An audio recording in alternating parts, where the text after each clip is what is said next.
மழை வெள்ள நிவாரணம் தொடர்பான பல்வேறு செய்திகளை சுருக்கமாக பார்க்கலாம். சிதம்பரம் அண்ணாமலை பல்கலைக்கழக ஆசிரியர்கள் மற்றும் மாணவர்கள் சார்பில் கடலூரில் மழையால் பாதிக்கப்பட்ட மக்களுக்கு நிவாரண உதவிகள் வழங்கப்பட்டன. மேலும் பல்கலைக்கழக மருத்துவக் கல்லூரி மருத்துவமனை சார்பில் மருத்துவ முகாமும் தொடர்ந்து நடத்தப்பட்டு வருகிறது.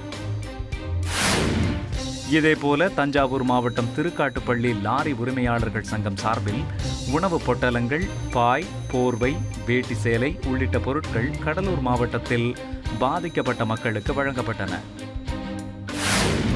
கடலூர் மாவட்டம் கீரப்பாளையம் ஒன்றியத்திற்கு உட்பட்ட சாக்காங்குடி, ஆயிப்பேட்டை, கிளியனூர், பேரூர் உள்ளிட்ட பகுதிகளில் நூற்றுக்கணக்கான ஏக்கரில் பயிரிடப்பட்டிருந்த நெற்பயிர்கள் தண்ணீரில் மூழ்கி உள்ளன. இந்த நிலையில் ஏக்கருக்கு 50,000 ரூபாய் நிவாரண உதவி வழங்க கோரி கீரப்பாளையம் ஊராட்சி ஒன்றிய அலுவலகத்தை விவசாயிகள் முற்றுகையிட்டு போராட்டம் நடத்தினர். வெள்ள பாதிப்புகள் குறித்து உடனடியாக கணக்கெடுப்பு நடத்த வேண்டும் என்றும் அவர்கள் வலியுறுத்தியுள்ளனர்.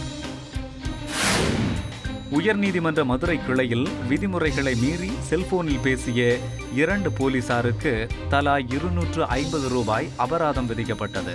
நீதிமன்றத்திற்குள் செல்போனில் பேசுபவர்களிடமிருந்து வசூலிக்கப்படும் அபராத தொகையை வெள்ள நிவாரண நிதிக்கு வழங்கும்படி நீதிபதி வைத்தியநாதன் உத்தரவிட்டுள்ளார்.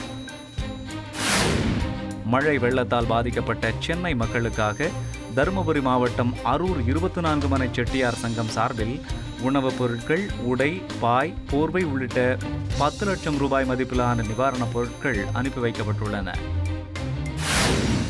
இதேபோல் காஞ்சிபுரத்தில் மழை வெள்ளத்தால் பாதிக்கப்பட்ட மக்களுக்கு 5 லட்சம் ரூபாய் மதிப்பிலான நிவாரணப் பொருட்கள் அரூர் பேரூராட்சி சார்பில் வழங்கப்பட்டது.